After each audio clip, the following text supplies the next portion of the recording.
Hi guys, I'm Niveta. இந்த வீடியோவில் 11th standard mathematics இன்டகிரேஷனில் இருக்கிற எக்ஸாம்பிள் 11.18 தான் பார்க்க போகிறோம். ஓகேங்களா? என்னன்னா integral over 1 divided by sine square x cos square x dx அப்படின்னு கொடுத்துருக்காங்க. ஸோ பேசிக்காக நமக்கு வந்து டிஃப்ரென்ஷியேஷனாக இருந்துச்சுன்னா யூ பை வி மெத்தடில் ஈஸியாக போட்டுடலாம். ஆனால் இன்டகிரேஷனில் பொறுத்தவரை நமக்கு யூ பை வி அந்த மாதிரிலாம் ஃபார்முலாலாம் நமக்கு கிடையாது. ஸோ நம்ம என்ன பண்ணணும் அப்படின்னா எப்படியாவது இதை சிம்பிளிஃபை பண்ணணும். ஓகேவா? நீங்கள் வந்துட்டு 10th ஸ்டாண்டர்ட்லேருந்து படித்த ட்ரிக்னாமெட்ரி எல்லாம் எங்கே யூஸ் பண்ணுவீங்க? 10th 11th படித்த ட்ரிக்னாமெட்ரி எல்லாம் எங்கே யூஸ் பண்ணுவீங்கன்னா இந்த இடத்துல தான் யூஸ் பண்ணுவீங்க. ஓகேவா? எப்படி வந்துட்டு ஒரு எக்ஸ்பிரஷனை வந்து நம்ம சிம்பிளிஃபை பண்ணலாம் அப்படிங்கிறது தான். ஓகே, ஸோ ஃபர்ஸ்ட் நான் என்ன செய்கிறேன் அப்படின்னா 1 வந்துட்டு sine square x plus cos square x. So பேசிக்காக வந்துட்டு ட்ரிக்னாமெட்ரிக் ஐடென்டிட்டி அப்படின்னு சொல்லிட்டு 10th ஸ்டாண்டர்டில் 3 படிச்சிருப்பீங்க. அதில் ஃபர்ஸ்ட் ஒன்னே வந்து sine square theta plus cos square theta equal to 1 அப்படிங்கிறது தான். ஸோ அதனால 1 அப்படிங்கிற இடத்துக்கு பதிலாக sine square x plus cos square x அப்படின்றத இன்க்ளூட் பண்ணிடுங்க. அடுத்தது என்ன ஆகும்? நம்ம வந்துட்டு பிரித்து எழுத போகிறோம். ஸோ அடுத்த ஸ்டெப் எப்படி இருக்கும் அப்படின்னா இங்கே எழுதுறேன். Integral over sine square x divided by sine square x cos square x plus dx plus integral over cos square x dx divided by sin square x cos square x. புரியுதா? Like நியூமரேட்டரை நான் வந்து இந்த மாதிரி பிரித்து எழுதியிருக்கேன்.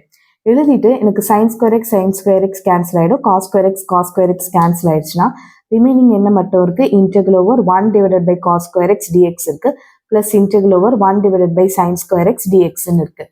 இப்போ நமக்கு ஏற்கனவே வந்துட்டு 10th ஸ்டாண்டர்டில் படித்த சிம்பிள் விஷயம் தான்.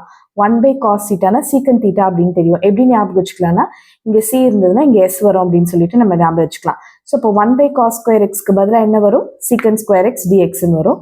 ப்ளஸ் 1 பை சைன் ஸ்கொயர் எக்ஸ்னா கோசிக்கன் ஸ்கொயர் எக்ஸ்ன்னு வரும்.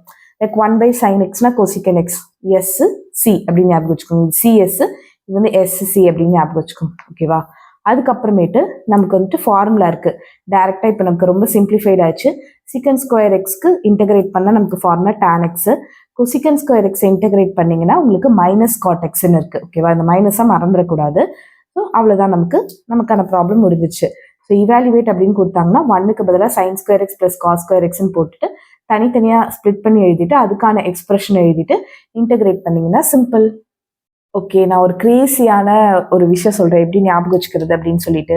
ஸோ நிறைய பேருக்கு எனக்கு கூடவே வந்துட்டு சீக்கன் ஸ்கொயர் எக்ஸ் வந்து இன்டெகிரேட் பண்ணிங்கன்னா tan xங்கிறது மறந்துடும். அது எப்படி ஞாபகம் வச்சுக்கலாம்னா 2 செகண்ட். ஓகேவா? 2 செகண்டில் நான் டீ போட்டுருவேன். ஸோ சீக்கன் 2. ஓகேவா? சீக்கன் ஸ்கொயர் எக்ஸ்னால் 2 செகண்டில் நான் டீ போட்டுருவேன் அப்படிங்கிறது. ஸோ அது அப்படி ஞாபகம் வச்சுக்கலாம். நெக்ஸ்ட் இது என்னன்னா கோ சீக்கன் இருக்குல்ல, கோனா இன்னும் 2 பேர் வராங்கன்னு ஞாபகம் வச்சுக்கோங்க.